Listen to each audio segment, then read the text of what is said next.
दोस्तों, हमारे YouTube channel पे आपका स्वागत है। तो आज हम लोग संविधान का जो संवैधानिक इतिहास हम लोग पढ़ रहे थे, उसमें मैंने भारत परिषद अधिनियम 1861 के बारे में आज हमको पढ़ाना है। इससे पहले वाले वीडियो में हम लोगों ने 1858 तक के एक्ट को देखा था, जिसके लिए मैं ऑलरेडी 2 से 3 वीडियो आपके लिए बना चुका हूं। तो अगर आपने मेरा ये वीडियो नहीं देखा है, इससे पहले की कोई भी वीडियो आपने नहीं देखा है, तो प्लीज आगे जाइए हमारे संविधान के प्लेलिस्ट में और सारे के सारे वीडियो देखिए। उसके बाद से आप ये वीडियो देखेंगे तो आपको हर चीज एक सिस्टम से समझ में आएगा कि कैसे कैसे क्या क्या चीजें हुई थी। तो चलिए बिना समय गंवाए हम लोग शुरू करते हैं कि भारत परिषद अधिनियम 1861 में क्या हुआ था। तो जैसा कि आपको पता है कि इससे पहले 1861 के अधिनियम से पहले 1858 का अधिनियम आया था। और 1858 के अधिनियम में क्या हुआ था कि ईस्ट इंडिया कंपनी के पावर को भारत में समाप्त कर दिया गया था और ब्रिटेन सरकार ने अपना सबसे बड़ा पद, जिसको भारत का वायसराय कहा गया है, उसको क्या किया, यहां पे नियुक्त कर दिया। इससे पहले आपके भारत के गवर्नर हुए, भारत के गवर्नर जनरल हुए और बंगाल के गवर्नर हुए। ये सब के सब ईस्ट इंडिया कंपनी के अधीन आते थे, लेकिन जो भारत का वायसराय था वो डायरेक्ट ब्रिटेन की सरकार को गवर्नमेंट करता था। उसका ईस्ट इंडिया कंपनी से कोई भी लेना देना नहीं था। और ये सब कब हुआ, जब 1857 की क्रांति हो गई, उसके बाद से ये सारे घटनाक्रम आपके हुए। तो 1861 के अधिनियम के नाम सबसे पहले आप जानिए कि उस समय भारत का वायसराय कौन था। तो उस समय भारत के वायसराय थे लॉर्ड कैनिंग। कौन थे? Lord Canning. और लॉर्ड कैनिंग ने क्या किया था, एक नई प्रणाली की शुरुआत की, जिसको हम लोग विभागीय प्रणाली के नाम से जानते हैं। याद रखिएगा, किस नाम से जानते हैं हम लोग? विभागीय प्रणाली के नाम से जानते हैं। यानी कि लॉर्ड कैनिंग ने सबसे पहले क्या किया, अलग अलग विभाग बनाया। जैसे वर्तमान में आपका पुलिस विभाग है, शिक्षा विभाग है, रेलवे विभाग है कि नहीं? आप लोग देखा होगा इंग्लिश में डिपार्टमेंट कहते हैं, railway department, education department, police department. तो उसने क्या किया कि विभागीय प्रणाली की शुरुआत की। तो यहां से एक प्रश्न आपके एग्जाम में आता है कि विभागीय प्रणाली की शुरुआत किसने की है? तो लॉर्ड कैनिंग ने की है। इसके बाद लॉर्ड कैनिंग ने क्या किया भैया, विभागीय प्रणाली की जब शुरुआत कर दी तो भारत में क्या हुआ, मंत्रिमंडलीय व्यवस्था की शुरुआत हुई। किसकी शुरुआत हुई? मंत्रिमंडलीय व्यवस्था की क्या हुई, शुरुआत हुई। यानी कि मंत्रिमंडलीय व्यवस्था चली कि मंत्रिमंडल क्या होगा। तो देखिए, जैसे कि आप लोग को पता है कि कोई विभाग होता है तो उस विभाग का मंत्री होता है, और जो मंत्री होता है वो क्या होता है, कैबिनेट मंत्री होता है। ठीक है, होता है कि नहीं होता है? डेफिनेटली होता है। तो मंत्रिमंडलीय व्यवस्था में क्या किया गया बेटा कि विभाग बनाया गया, और विभाग में क्या हुआ, कर्मचारी हुए, और उन कर्मचारियों को नियंत्रित करने के लिए एक मंत्री की नियुक्ति की गई। यानी कि इस तरह से भारत में मंत्रिमंडलीय व्यवस्था शुरुआत की गई। तो अगर आपके एग्जाम में ये प्रश्न आए कि विभागीय प्रणाली की शुरुआत किसने की है, चाहे मंत्रिमंडलीय व्यवस्था की शुरुआत किसने की है, तो वो है आपके लॉर्ड कैनिंग। ठीक है, अब हम लोग बात करते हैं अगले एक्ट की तरफ कि अगले एक्ट में और क्या क्या हुआ था। अगले एक्ट को समझने के लिए 2-3 चीजें और हैं जो इस एक्ट में हुई थी। पहला बात क्या हुआ कि लॉर्ड कैनिंग ने विभागीय प्रणाली की शुरुआत कर दी। दूसरा, इन्होंने क्या किया कि विधान परिषद में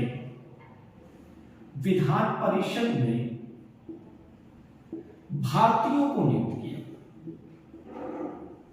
भारतीयों को नियुक्त किया। देखिए, इससे पहले क्या होता था बेटा कि विधान परिषद में भारतीयों की नियुक्ति नहीं की गई थी। ठीक है, या उस पद तक नहीं की गई थी। अगर हम लोग बात कहें तो विधान परिषद का निर्माण के पीछे उद्देश्य क्या था कि भारत को चलाने के लिए एक ऐसा निकाय होना चाहिए जो नियम और कानून बना सके। इसी के तहत क्या किया गया, विधान परिषद की नियुक्ति ब्रिटिश गवर्नमेंट के द्वारा की गई। जैसे वर्तमान में आपका लोकसभा, राज्यसभा है, चाहे अगर राज्य स्तर पर देखा जाए तो आपका विधानसभा और विधान परिषद है। इनका काम क्या है, नियम बनाना, कानून बनाना। उसी तरह से उस समय ब्रिटिश गवर्नमेंट के टाइम में 1861 में क्या हुआ था कि विधान परिषद में भारतीयों को नियुक्त किया गया और उस समय विधान परिषद क्या करती थी, भारत के संचालन के लिए क्या करती थी, नियम कानून बनाते थे। 1862 में क्या किया गया, 1862 में 3 भारतीयों को क्या किया गया, विधान परिषद में नियुक्त किया गया। पहले कौन थे, तो पटियाला के राजा थे, याद रखिएगा, पटियाला के राजा को नियुक्त किया गया, ठीक है बेटा। दूसरे कौन थे, तो बनारस के राजा थे, बनारस के राजा को नियुक्त किया गया। मैंने ऊपर लिखवाया ना कि विधान परिषद में भारतीयों को नियुक्त किया गया, तो पहला कौन था, तो पटियाला के राजा। दूसरे कौन है, तो बनारस के राजा। अगर नहीं ऐसे समझ में आ रहा तो मैं पूरा लिख दे रहा हूं, बनारस के राजा थे। और तीसरे कौन थे, तो तीसरे व्यक्ति का नाम था आपका दिनकर राव या सर दिनकर राव। सर दिनकर राव जो थे वो तीसरे व्यक्ति थे।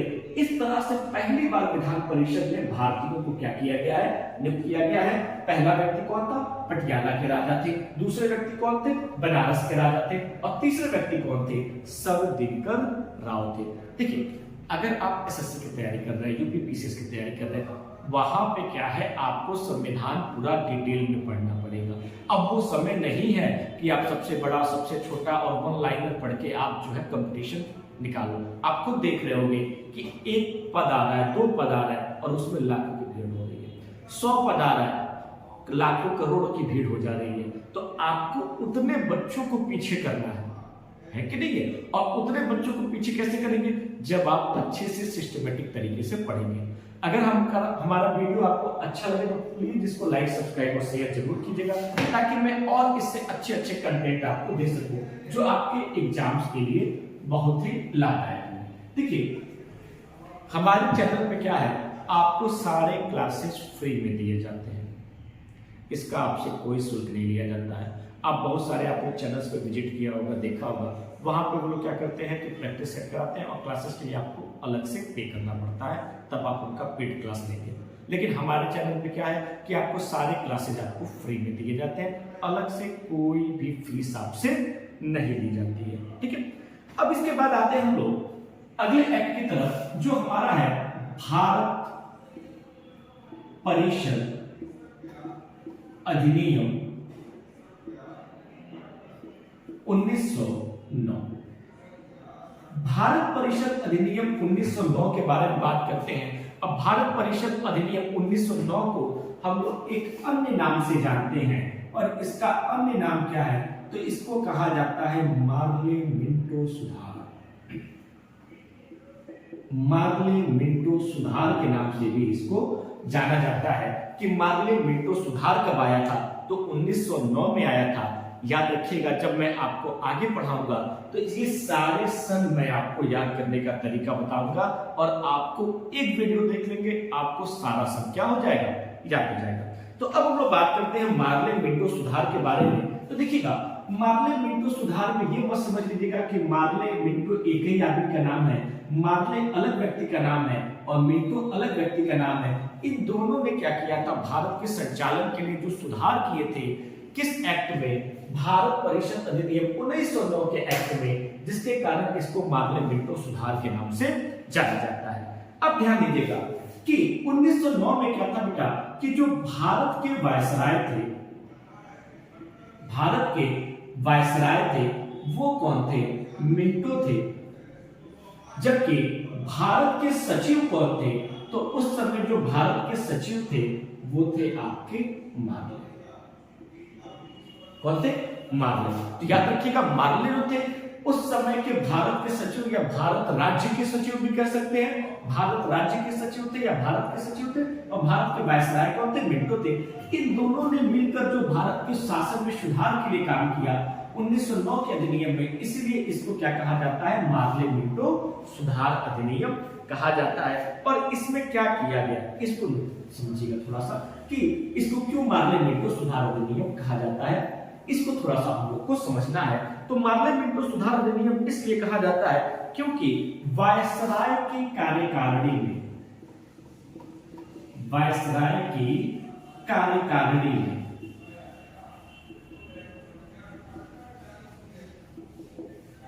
भारतीयों को नियुक्त किया गया।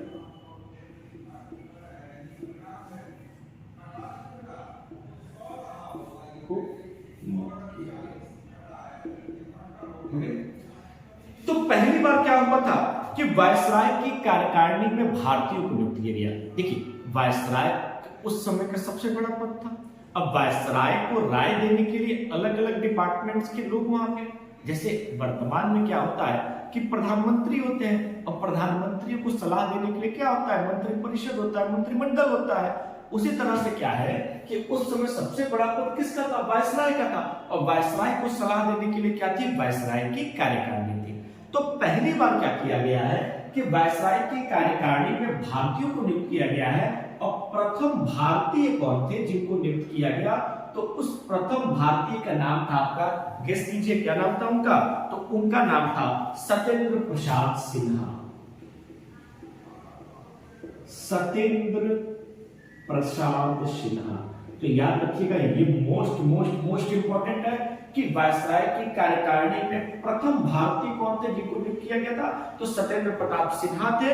और ये क्या थे बेटा, विधि सदस्य थे, यानी कि कानून बनाने में क्या देते, वायसराय को राय देने का काम करते थे। तो इसको याद रखिएगा। और क्या हुआ था बेटा, इतना बेटा देखो क्लियर है। देखिएगा, हमारा YouTube चैनल देखने के लिए आप लोग एक काम कीजिएगा कि अपना कॉपी किताब लेके बैठिएगा। कॉपी किताब लेके बैठेंगे तो आपको साथ साथ अपना नोट्स भी प्रिपेयर करते रहेंगे, क्योंकि मैं सिस्टमेटिक तरीके से आपको लेके चलूंगा कि किसके बाद क्या आएगा, कैसे आएगा। तो आप लोग का एक अच्छा जब नोट्स तैयार हो जाएगा तो आप कोई भी आप परीक्षा देंगे उसमें ये नोट्स आपको रामबाण का काम करेगा। और इस नोट से आपको डेफिनेटली उसमें क्वेश्चन आपको देखने को मिलेंगे, ये मेरा आपसे वादा है। तो चलिए, ये काम हो गया। और क्या हुआ बेटा, तो सांप्रदायिक निर्वाचन की शुरुआत हुई। सांप्रदायिक निर्वाचन प्रणाली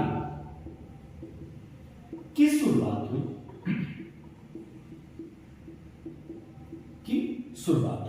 तो सांप्रदायिक निर्वाचन प्रणाली की शुरुआत क्या हुई। और सांप्रदायिक निर्वाचन प्रणाली का जनक किसको कहते हैं, याद रखिएगा, सांप्रदायिक निर्वाचन प्रणाली की तो शुरुआत हो गई और सांप्रदायिक निर्वाचन प्रणाली का जनक किसको कहा जाता है, तो जनक कहा जाता है लॉर्ड मिंटो को। क्या कहा जाता है, लॉर्ड मिंटो। देखिए, अंग्रेजों का यह मानना था कि अगर भारत पे राज करना है तो भारतीयों को क्या करो, उनके धर्म के आधार पर, उनके संप्रदाय के आधार पर, उनके जाति के आधार पर बांट दो, ताकि वो सब इकट्ठा ना हो सके। और जब इकट्ठा होंगे तो क्या करेंगे, मजबूती से हमको लड़ेंगे। आपको पता है ना कि अलग अलग लकड़ी रहेगी तो आप आसानी से उसको क्या कर दोगे, तोड़ दोगे। लेकिन अगर वही लकड़ी का आपके पास एक बंडल है तो आप उसको क्या कर सकते हो, तोड़ नहीं सकते हो। तो अंग्रेजों ने क्या किया, शुरू से ही इनका नीति क्या था, फूट डालो राज करो, यानी कि तोड़ दो और क्या कर दो, राज कर दो। और आज भी लोग इसी नीति को अपनाते हैं। बहुत सारे ऐसे व्यक्ति हैं जो इस नीति को अपनाते हैं, आपस में फूट डालने का काम करते हैं और राज करने का काम करते हैं। तो देखिए, सांप्रदायिक निर्वाचन प्रणाली की शुरुआत भारत परिषद अधिनियम 1909 में हुई। और सांप्रदायिक निर्वाचन प्रणाली का जनक किसको कहते हैं, तो लॉर्ड मिंटो कहते हैं। अब हम लोग बात करते हैं सांप्रदायिक निर्वाचन प्रणाली होता क्या है। देखिए, अंग्रेजों ने क्या किया कि भारत को बांटने के लिए निर्वाचन प्रणाली को कम्युनल बनाने की कोशिश की। ठीक है, अब कम्युनल बनाने की कोशिश की तो इसमें क्या था, इसमें यह था कि मान लीजिए कि अगर किसी क्षेत्र में चुनाव हो रहा है और वहां पे क्या है कि किसी मुस्लिम वर्ग को मतलब कि कैंडिडेट खड़ा हुआ, तो मुस्लिम वर्ग का जो कैंडिडेट खड़ा हुआ तो उसको वोट देने का अधिकार केवल मुस्लिम वर्ग को था, अन्य वर्ग को वोट देने का अधिकार नहीं था। तो ये क्या होगा, कम्युनल बात हो गई। हुआ कि नहीं हुआ, अरे भाई जब कोई भी व्यक्ति किसी क्षेत्र से खड़ा हो रहा है तो उस क्षेत्र के सभी लोग वोट देंगे तभी तो जीतेगा। लेकिन कहा गया नहीं, अगर यहाँ पे मुस्लिम खड़ा हो रहा है तो उसको केवल मुस्लिम वोट दे सकते हैं, उसको हिंदू वोट दे सकते हैं। यहाँ पे कोई दलित खड़ा हो रहा है तो उसको केवल दलित ही वोट देंगे, बाकी नहीं वोट दे सकते हैं। तो इसका आगे चलकर क्या हुआ था, काफी ज्यादा विरोध हुआ था। बाद में अंग्रेजों को जो है सांप्रदायिक निर्वाचन प्रणाली क्या करना पड़ा था, समाप्त करना पड़ा था। तो 1909 के अधिनियम में आपका यही हुआ था। पहला क्या हुआ था, वायसराय की कार्यकारिणी में क्या किया गया था कि भारतीयों को सेलेक्ट किया गया था। प्रथम भारतीय कौन थे, तो इसको भी हम लोगों ने देख लिया। अब क्या हुआ, सांप्रदायिक निर्वाचन प्रणाली की शुरुआत हुई और सांप्रदायिक निर्वाचन का जनक किसको कहते हैं, इसको भी हम लोगों ने देख लिया। तो ऐसे ही कंटेंट पाने के लिए हमारी वीडियो को लाइक, सब्सक्राइब और शेयर जरूर कीजिएगा, ताकि मैं और आपको अच्छे से अच्छा कंटेंट दे सकूं जो आपको सभी प्रतियोगी परीक्षाओं के लिए रामबाण साबित हो सके। इसका अगले पार्ट का वीडियो जो है आपको मिल जाएगा। Thank you.